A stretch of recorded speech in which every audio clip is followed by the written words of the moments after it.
Good morning, you're watching Addis News Hour. I'm Zoltan Desalegn with the news. Thank you for joining us and do stay tuned. The Ministry of Foreign Affairs of Ethiopia disclosed that various Ethiopian government institutions are gearing up to facilitating humanitarian supplies in the Tigray region. According to a statement issued the previous day, the discussion specifically focused on ways of expediting the delivery of humanitarian supplies to the Tigray region in the areas under the control of the federal government of Ethiopia. The discussion was chaired by Ambassador Redwan Hussein, National Security Advisor to the Prime Minister. Representatives from National Intelligence and Security Service, Ethiopian Federal Police, Ethiopian National Defense Force, Ethiopian Ministry of Foreign Affairs, and Disaster Prevention and Preparedness Commission attended the meeting.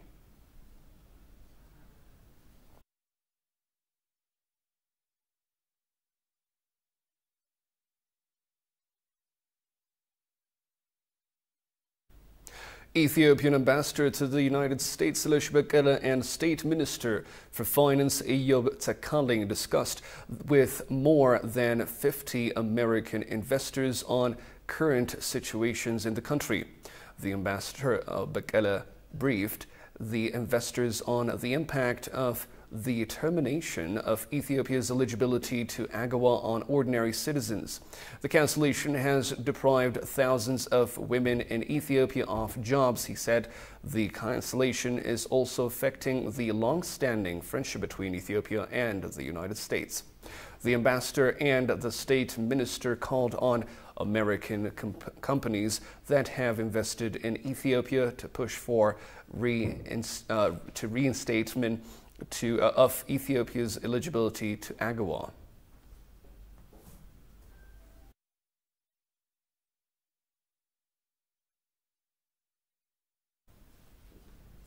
While the war in the north is escalating because of intransigence of the TPLF, the government is making the necessary preparations to make sure that humanitarian agencies will get access to the freed parts of the war-torn Tigray.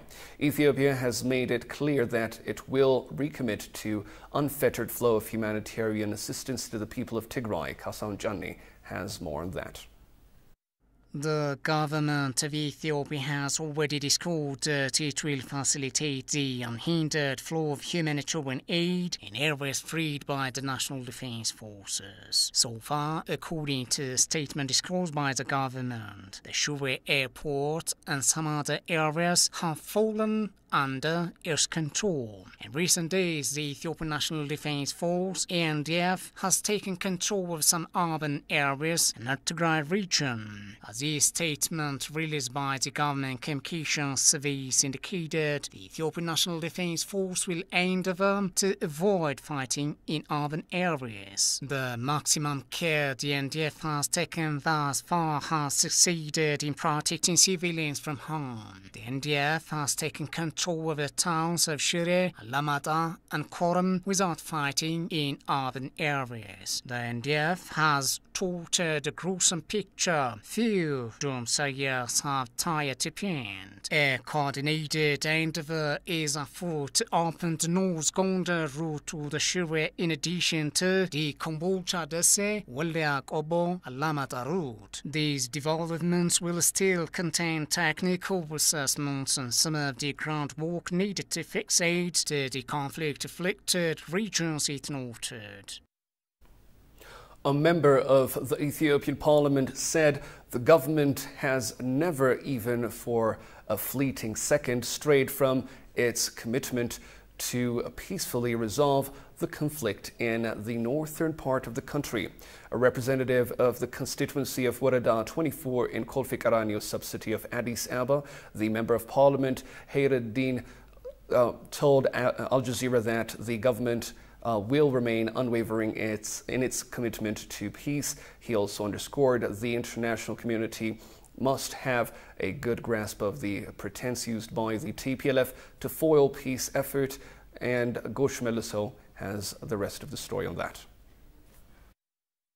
The Ethiopian government has been expressing its unwavering commitment to negotiate without any precondition with TPLF to resolve the conflict in the northern parts of Ethiopia. However, the outlawed TPLF blown up the much-anticipated peace talk, resuming the third round of fresh attack in Amhara and Afar regions. The international community has continued scapegoating the Ethiopian government peace efforts and equating TPLF in contrary with the legitimate government. Talking to Al Jazeera on current affairs of Ethiopia, members of parliament Keredin Tazara said the Ethiopian government has time and again shown its commitment to end the conflict in Tigray region peacefully. The government is, I think, according to my understanding, very committed enough to resolve the conflict in the north, through political means, through dialogue, through AU peace brokered process, and right even before. On August 24, it was the war was reignited by the TPLF side. Then it is very much committed. It was, the TPLF side expanded into the Amhara and Afar regions. Then it should defend its land. It should defend the territory of the territorial integrity of Ethiopia. So while it's just conducting and defending the territorial position, still the government is very open enough for peace dialogue to end the process. He explained that the international community must understand the reality and acknowledge government's peace initiative efforts rather than blaming Ethiopia. We are now hearing from the international community, so-called international community, and we are hearing from the TPLF side. For me, this kind of, making the war internationalism motivated through, it's kind of politically motivated than what is going on the ground. He also highlighted that the international community should understand the Ethiopian government has constitutional mandate to manage not only Tigray but the whole Ethiopia to ensure the sovereignty and territorial integrity of the nation. The government should control every part of Ethiopia, let alone, Ethiopian government is destined to control the territorial boundary of Ethiopia, right from the northern part of Ethiopia, the east and the south and the north. That is up to the government responsibility. Shire and other parts of Tigray are still part of Ethiopia. So we are now the Ethiopian government is advancing into the different parts of Tigray, not to attack one or another society, rather to make sure that Ethiopian sovereignty is very secured by its forces. The government, in cooperation with humanitarian operators, is making preparations to bring safe routes which humanitarian assistance could be transported. It has been close to 2 years since the terrorist TPLF plunged Ethiopia into a protracted war by assaulting a federal army camp. By reversing the terrorist group's attack on the people of Ethiopia, the Ethiopian National Defense Force is controlling some areas in Tigray region and is creating favorable conditions for humanitarian aid. But the terrorist leaders remain dogged in their futile attempt to hoodwink the world into believing that Tigray is being invaded by a federal army, while they are still forcing Tigrayans to fight and die in a senseless war. Johannes van Town has the details. It can be proven that even after 27 years of controlling the power in Ethiopia, TPLF, who started its struggle to liberate the people of Tigray, still calls itself a liberator. To this day is not one established to liberate the people of Tigray. The belligerent TPLF, which has been defrauding the people of Tigray for more than 40 years, has declared war on the people it claimed to liberate and has left the people in an unimaginable dark journey in the 21st century. The mother of Tigray is being forced to give her children for war. The father of Tigray is faced with the bitter truth of giving his sons and daughters to war, whether willingly or forcefully. Today, it's impossible to see young children in the streets of Tigray, in the universities of Tigray, or at any level of education. They all have been forced to the army. In battle, the lucky ones were able to save their lives by surrendering their hands to the Ethiopian Defense Army, while the unlucky ones were not able to turn back due to the bullets fired from the front. The international community's concern is not the safety of the people of Tigray, but the survival of the terrorist group TPLF. When some European countries and US politicians think of an obedient and executive group for their political needs around the Horn of Africa and Red Sea, the first thing that comes to them is that they are in a big trouble because the time to TPLF's end is approaching. From the United Nations, which claims to be an international institution, to humanitarian organizations, are not accepting the bitter truth that the rebel group is being defeated by the Ethiopian army. A year ago, when the terrorist group passed through the Afar and Amhara regions and thought they were approaching Addis Ababa. These elements were in a high spirit. Institutions that were silent when the humanitarian aid materials, from fuel to the nutritious food needs for children, were looted by the TPLF soldiers, today continued their usual cries that humanitarian aid has been cut off. They said nothing about the federal government's announcement that it has prepared 2 corridors for humanitarian aid since it started to control some areas of Tigray. These institutions, which entered Ethiopia in the name of humanitarian aid, have confirmed by their actions that their purpose is backing TPLF to Addis Ababa and not to support the needy people of Tigray. The terrorist group has realized that the end has come today, so it is still marching the people of Tigray and using it as a shield in the battlefield. Knowing that this alone will not help, the group is hiring international lobbyists as well as using its Western masters. The time has come for the government of Ethiopia to withstand all this international pressure and turn its face completely towards development.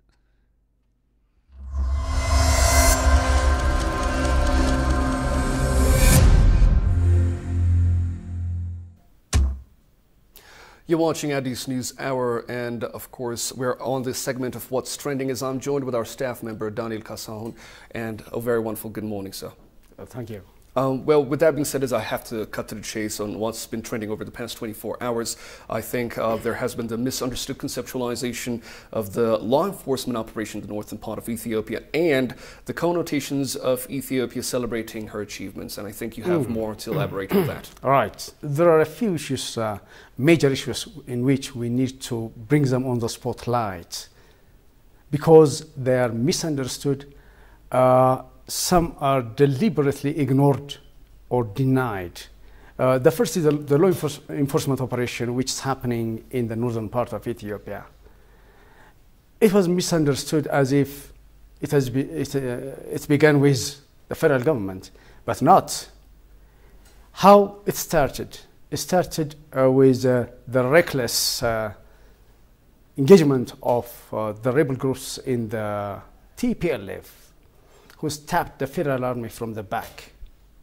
It started with their reckless engagement, and the federal army is responsible to avert their ill acts, and it's engaged into the law enforcement operation, and it went well.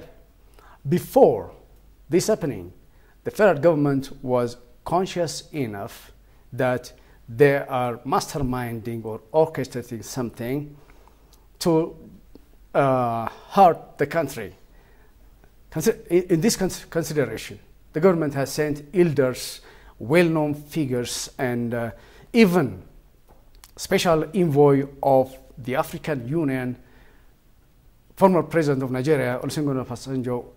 He has been traveling from Addis Ababa to Mekelle frequently to make the situation calm, but with no avail. So the world has to consider, has to know it very well that it is the TPLF rebels who started the war, who stabbed the federal government from the back. It's not the federal government who pulled them into the war. This has to be understood very well. And the efforts of the Ethiopian women, the elders, the religious fathers, and also other groups who tried their level best for calming the situation, has to be well known. Even now, at this moment, we have a committee formed by the federal government for the facilitation of humanitarian basic services in the war-torn region. Even during the war, the government was allowing access of humanitarian services for Tigrayan people. That was happening in the past. May you add something on it? Well, of course, I'm hearing it all straight from you, as I won't have to necessarily add. All right. Yeah. All right. Yeah. The other point we need to mention are success of this government. Yes, there definitely. are lots of successes which the world needs to celebrate with the Ethiopian people, with this government. Take the school feeding program. That's number one. It has won recognition. We can mention the proven track record of the Ethiopian Airlines during COVID.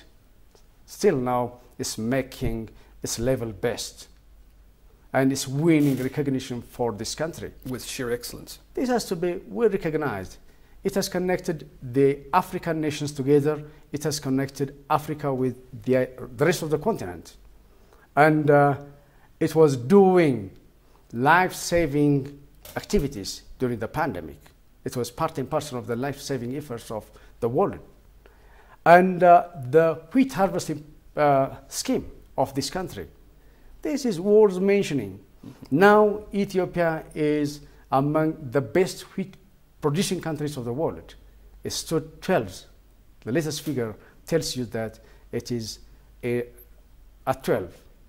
So this has to be well recognized. Most importantly, the Green Legacy Initiative, pioneered and succeeded by this reformist government, Dr. Abiy Ahmed, this is worth mentioning. So the world has a lot of things to celebrate with Ethiopia. This government is not a government which fails to achieve his words. This is a government who has a proven track record of walking stocks. So this has to be well recognized and well celebrated. Take China. China in the past decade, China was able to lift out 800 million of its people out of poverty. This was not celebrated worldwide. So the world had to look around, especially focus on his eyes on emerging nations who are achieving their level best to lift out their people out of poverty. Ethiopia is one of the countries who are striving its level best to lift out its people out of poverty. This has to be celebrated very well by countries of the world. Thank you very much, Daniel Kassan, for giving us a nutshell of what is really worth mentioning over here. Thank you. Thank you.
After the Great Diaspora Homecoming Challenge back in January 2022, spearheaded by Prime Minister Abiy Ahmed, a number of Ethiopian diasporas and Ethiopian nationals took the initiative to come back home to contribute a great deal to their homeland. One such Ethiopian who came up with Brighter Generation virtual teaching pilot program is Tsega Solomon, a medical doctor who told ETV that the initiative will create connection between students and diaspora through different regions of Ethiopia when it reaches maturity stage. Tagus Sarnisa has the following report. Brighter Generation is a program that aims to enhance education and empower the next generation of leaders in Ethiopia by connecting the diaspora with students and teachers in Ethiopia. Dr. Tsega Solomon, who is a health professional, sat with ETV and told that this program came to being by couples who pay a visit right after the Great Diaspora Homecoming Challenge back on January 7, 2022, spearheaded by Prime Minister Abiy Ahmed. So this idea came actually when my husband and I were visiting Ethiopia last year in January when there was Ethiopian homecoming. We had an opportunity to visit our country. Other times it was to visit family, friends, or vacation, but this time it was just to see the well-being of our country and to support our people. And during that time we had opportunities to travel to different parts of Ethiopia, including Debre Birhan, Shoarobit, Gondar and such. And we saw that we wanted to contribute to Ethiopia in a real way that can impact the community and the society, not just the ones in Addis Ababa, but all sorts of regions in Ethiopia. And so since we come from very professional and education background, we felt that education is a way that we can help our country and make the next generation ready to, lift Ethiopia and carry Ethiopia forward. And so that's how it came about. Tsagga underscored that while in search of some convenient platform to help Ethiopia, this Brighter Generation virtual teaching platform came to reality. And another thing is that the diaspora during that time really wanted to be part of Ethiopia's advancement, change, prosperity and success. And but there isn't that many type of direct platforms to carry out such type of service. So we thought of a platform that allows professional diaspora around the world to be able to connect to Ethiopia and contribute in a real way. And specifically, we decided that in this project, it would be through education. She further stated that when this very pilot program reached its final maturity stage, it's planned to be as inclusive as possible through different regions of Ethiopia. So this was a pilot project. We wanted to be as inclusive as possible of different regions of Ethiopia, but we successfully were able to include 5 regions of Ethiopia. But our hope is to include actually all regions of Ethiopia, different cities within each regions of Ethiopia, to be part of this expansion program. So now it's been a pilot program to sort of see how this works. Is it possible to virtually, for the diaspora to virtually teach high school students in Ethiopia? Particularly this program is for 9th and 10th grade students. And once we've shown that, yes, you can successfully do this and have a huge impact on the students, now how do we expand it, reach, we have 9 centers right now where we taught this course, and our goal is to expand it to 50 or more by the next phase. So it goes from being pilot program to actually an expanded program.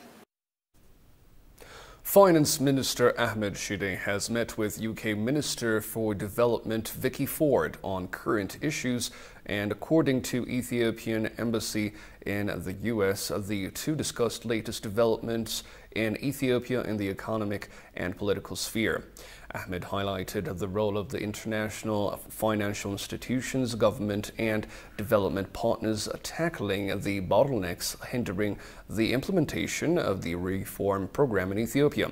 Vicky, for her part, acclaimed the reform being carried out by the government of Ethiopia, pledging UK's continued support for Ethiopia's development aspirations.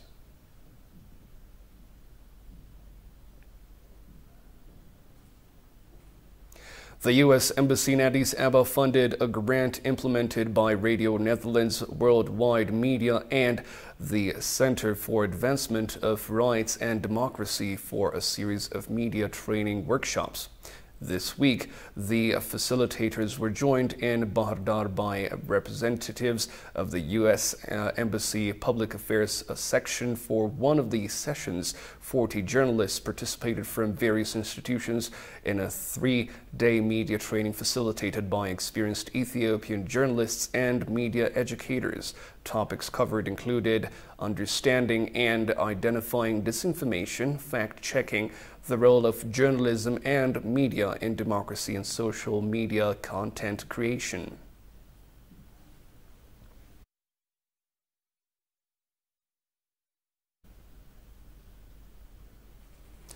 Joseph Borrell's racist remark at EU ambassadors conference on 10th of October 2022 is denounced by many political leaders and called to resign. In his remark at the new European Diplomatic Academy in Bruges, Belgium, which have been widely circulated online, Borrell called Europe a garden and most of the world is a jungle that could invade the garden. Shagoy Matel has the following report. Josep Borrell, who is a Spaniard, works as EU Foreign Affairs Chief Vice President of EU Commission since 1st December 2019. In his remarks at the new European Diplomatic Academy in Bruges, Belgium, which have been widely circulated online, Borrell called Europe a garden and most of the world as a jungle that could invade the garden. Europe is a garden. We have built a garden. The rest of the world, and you know very well, Federica, is not exactly a garden. The rest of the world, most of the rest of the world, is a jungle. And the jungle could invade the garden. And the gardeners should take care of it. The jungle has a strong growth capacity, and the wall will never be high enough in order to protect the garden. The gardeners have to go to the jungle. Many political leaders are denouncing his remark that reveals the appalling racist and colonial mindset that permits even the highest levels of European political leadership. Mark Botenga, European Parliament member, said his remark depicted that Europe is still driven by neocolonialism mentality. What's the difference between a garden and a jungle? A garden's a nice place where civilized human beings walk around. A jungle is the heart of darkness, where wild animals live. Now, many people in Africa, Asia, Latin America remember very well how in the name of civilization, European colonialism treated them like wild animals, enslaving them, torturing them, and even exhibiting them in human zoos. Therefore, when the highest diplomat of the European Union compares Europe to a garden, but especially the rest of the world to a jungle, the message these people hear is that Europe is still driven by neocolonialism. We cannot let that message pass. The European Union's foreign policy chief, Josep Borrell, denied that comments he made last week were racist and apologized for any offense caused by the remarks that had prompted criticism from the United Arab Emirates. The United Arab Emirates summoned the acting head of the mission at the EU delegation to the United Arab Emirates, asking for explanation of what he said were racist comments made by Borrell. In a blog post published, Borrell said his reference to a jungle referred to increasing examples of countries using force, intimidation and blackmail behavior at odds with agreed international norms.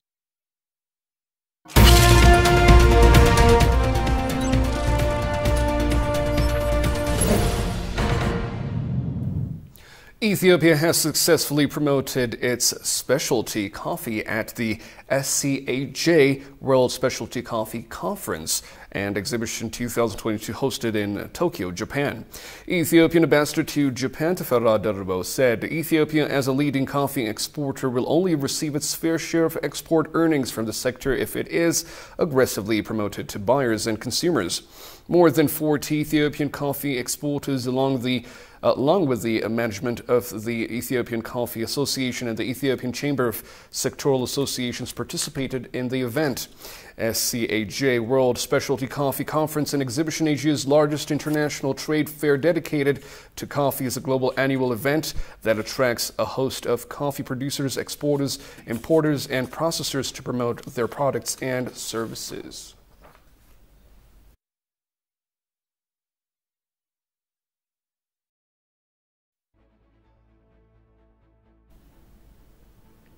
You're watching Addis News Hour, and now let's take a recap of the top stories once again.